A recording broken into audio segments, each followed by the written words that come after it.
Welcome dear रॉकर्ड्स। आज हम देखने वाले हैं ब्लैक सी।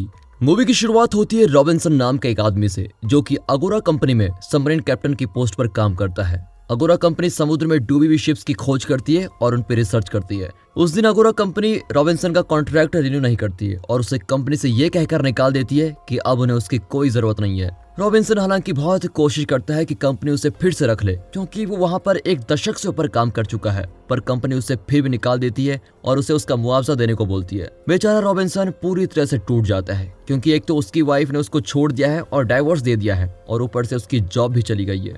रॉबिन्सन अब तो अपने बेटे से भी नहीं मिल पाता क्योंकि वो अपने बेटे को एक नई फैमिली में खुश देखना चाहता है। रॉबिन्सन के दो फ्रेंड्स क्रिस्टन और ब्लैकी भी अगोरा से निकाल दिए जाते हैं और अब वो तीनों एक नई जॉब की खोज में एक कैफे में मिलते हैं। फिर क्रिस्टन उन दोनों को बताता है कि एक साल पहले जब उसे ब्लैक सी असाइन हुआ था तब उन्हें समुद्र की 90 मीटर की गहराई में एक शिप मिला था जो कि उन्हें नाजी की सबमरीन का मलबा जैसा दिख रहा था। और ये उस समय से है जब जॉर्जिया और रशिया के बीच दूसरा विश्व युद्ध हुआ था और उस समय ऊंची लहरों के बीच में ये डूब गया था। और माना तो ऐसा जाता है कि वो सबमरीन लाखों का गोल्ड कैरी करके लेके जा रही थी, पर अगोरा आज तक उस खजाने को ढूंढने में नाकाम रही है। अब क्रिस्टन उन दोनों को मनाता है कि अगर हमने उस गोल्ड को ढूंढ लिया तो हमारी लाइफ बिल्कुल बेहतर बन जाएगी और हम लोग अमीर हो जाएंगे। अब रॉबिन्सन और ब्लैकी मान जाते हैं और अगले दिन वो लोग एक अमीर बिजनेसमैन लुइस से मिलते हैं, लेकिन क्रिस्टन वहां पर नहीं आता क्योंकि वो बीमार होता है। अब लुइस उनके इस अभियान को फंड दे सकता है और रॉबिन्सन उससे $1,80,000 की मांग करता है जिससे वो एक अच्छी सी सबमरीन ले सकते हैं और बहुत सारे लोगों की भर्ती कर सकते हैं, जिसमें आधे तो रशियन होंगे और आधे ब्रिटिश होंगे। वो इसलिए क्योंकि वो सबमरीन सोवियत यूनियन ने बनाई है और दूसरी तरफ रशियन ब्लैक सी के बारे में ज्यादा जानते हैं। लुइस उनके अभियान को फंड करने को तैयार भी हो जाता है, पर शर्त रखता है कि गोल्ड अगर 4 मिलियन से कम का होगा तो मैं 40% कमीशन लूंगा और अगर ज्यादा होगा तो 20% कमीशन लूंगा। अब रॉबिन्सन इस डील के लिए मान जाता है और अपने दोस्तों की भर्ती उनके स्किल्स को देखकर शुरू कर देता है। जब रॉबिन्सन की टीम तैयार हो जाती है तभी क्रिस्टन अचानक गायब हो जाता है और वापस कभी नहीं आता और ना ही कोई न्यूज देता है। तभी रॉबिन्सन अपने घर लौटते वक्त टॉबिन नाम के एक लड़के से मिलता है जो कि अपने आप को क्रिस्टन का फ्रेंड बताता है। वो रॉबिन्सन को इन्फॉर्म करता है कि क्रिस्टन ने अपनी बीमारी की वजह से डिप्रेशन में आकर सुसाइड कर लिया है और रॉबिन्सन इस न्यूज से बिल्कुल शॉक्ड हो जाता है और फिर कोई और ऑप्शन न सूझने के बाद वो टॉबिन को अपनी टीम में शामिल कर लेता है।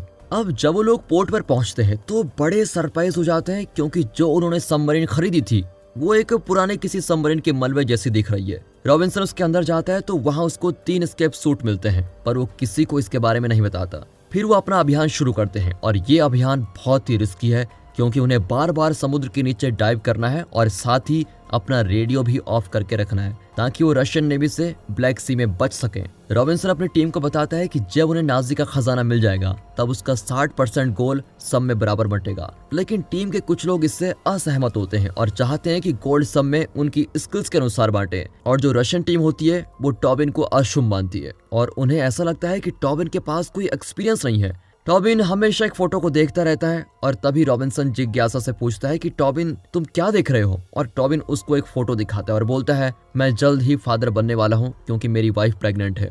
कुछ दिन बाद उन लोगों के बीच में झगड़ा हो जाता है जब एक फ्रेजर नाम का आदमी जानबूझकर रशियन टीम द्वारा सर्व किए गए खाने को गिरा देता है। अब ब्लैकी जो कि रशियन और ब्रिटिश के बीच में ट्रांसलेटर है, वो रॉबिन्सन को जाकर ये खबर देता है कि ब्रिटिश गोल्ड की डील से खुश नहीं है और उन्हें और ज्यादा चाहिए। फिर तुरंत ही गाइडियन और रशियन चीफ के बीच में एक नई फाइट शुरू हो जाती है क्योंकि उन्होंने एक शर्त लगाई थी और गाइडन ने रॉबिन्सन से बिना पूछे रेडियो यूज किया बैट के विनर का पता लगाने के लिए। रॉबिन्सन इससे बहुत नाराज होता है और तुरंत ही उस रेडियो को तोड़ देता है। अब रॉबिन्सन क्लियर कर देता है कि सबको गोल्ड का एक बराबर हिस्सा मिलेगा और अगर कोई इससे एग्री नहीं करता तो वो इसी वक्त सबमरीन से उतर जाए। सभी फिर शांत हो जाते हैं, पर फ्रेजर इस डील से बहुत दुखी रहता है।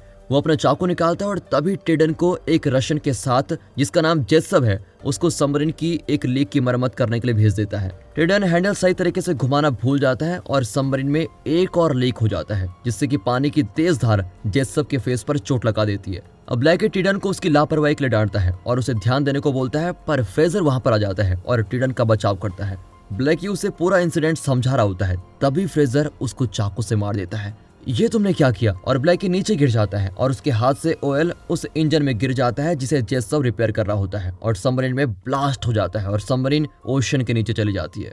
18 घंटों के बाद रॉबिन्सन को फिर होश आता है और वो ब्लैकी और गाइडन को मरा हुआ देखकर बिल्कुल शॉक हो जाता है। ब्रिटिश टीम रॉबिन्सन को पूरी घटना बताती है और साथ में ये भी बताती है कि रशियन टीम ने सबमरीन के उस पार्ट पर कब्जा कर लिया है जहां उनका खाना स्टोर है और वो फ्रेजर को मारना चाहते हैं क्योंकि उसी ने ब्लैकी को मारा है और उनका सारा प्लान खराब भी कर दिया है। अब रॉबिन्सन रशियन टीम से मिलता है और उन्हें राजी करता है कि वो फिर से सबमरीन को तैयार करेंगे क्योंकि उनके पास सिर्फ 36 घंटे बचे हुए हैं।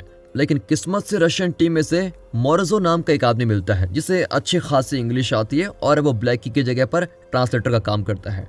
लेकिन मोरोजो डाउट करता है कि क्या सबमरीन फिर से तैयार हो सकती है क्योंकि अब उनकी टीम कम हो गई है और सबमरीन की स्टीयरिंग बुरी तरह से डैमेज भी हो गई है। अब रॉबिन्सन मोरोजो को बोलता है कि वो बारबो और जेसप को शांति बनाए रखने के लिए राजी करे क्योंकि वो सोनार और मशीन में बिल्कुल एक्सपर्ट है।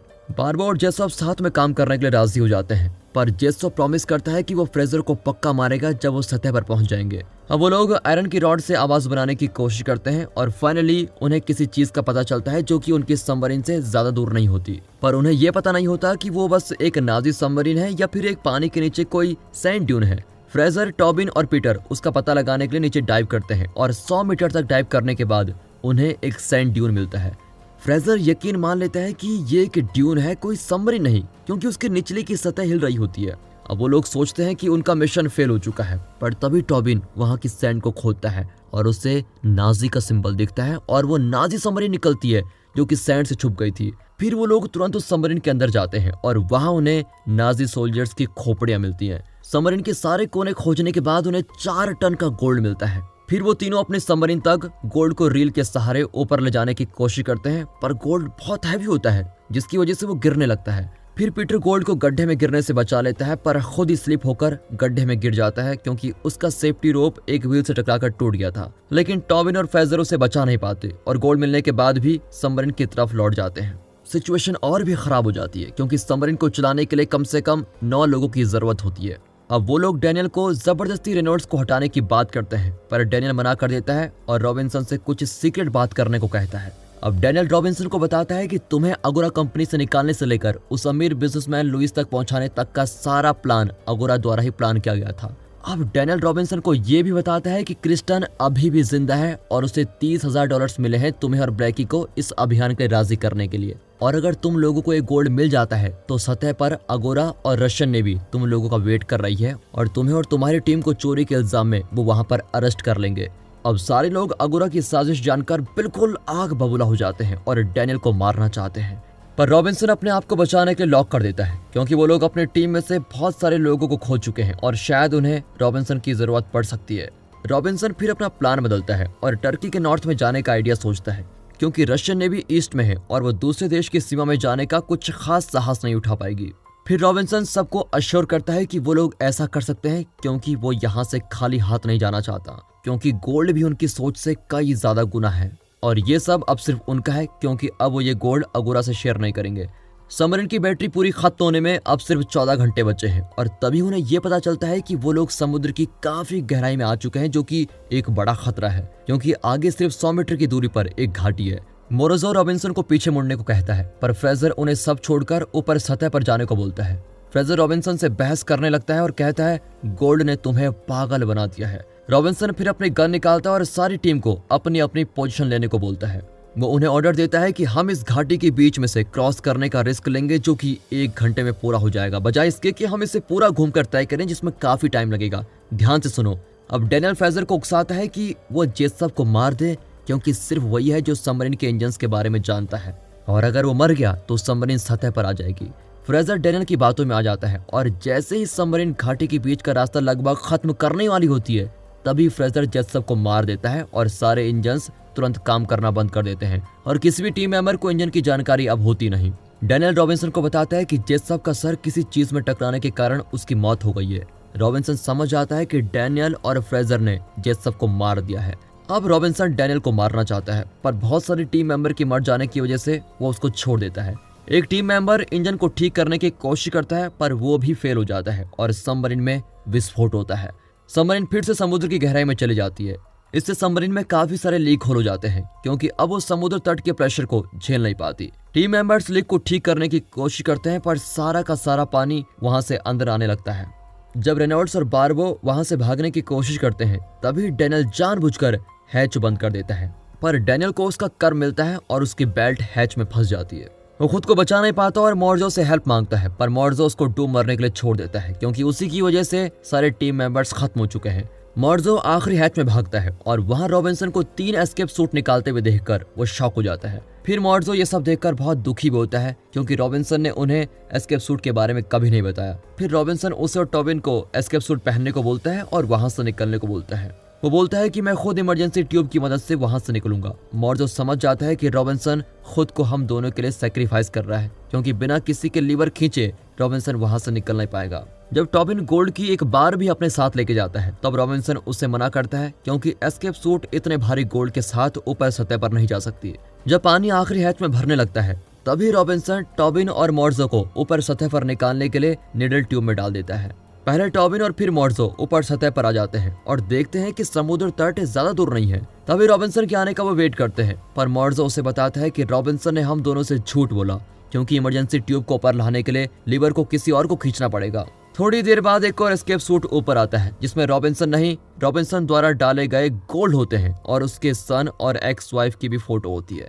इसी दौरान रॉबिन्सन अपनी मौत का इंतजार करता है और साथ ही अपनों के साथ बिताए हुए अच्छे पल को भी याद करता है। और दोस्तों इसी के साथ ये मूवी यहाँ पर खत्म होती है। दोस्तों जाते जाते आपको एक ऐसी शॉर्ट मूवी सजेस्ट करना चाहता हूँ जिसमें एक मशीन बताती है कि आप कब मरोगे, आपके साथ कब क्या होगा। इसमें हर किसी को पता लग जाता है कि वो कब मरने वाला है और किस तरह से मरने वाला है और बिल्कुल उसी तरीके से मरता है। इस मूवी का नाम है this is how you die. अगर आपको ये मूवी पसंद आई हो तो इस वीडियो को अपनी फैमिली एंड फ्रेंड सर्कल में जरूर शेयर कीजिए। बाकी मिलते हैं अगली वीडियो में, तब तक के लिए गुड बाय, अपना ख्याल रखिएगा and finally thanks for watching.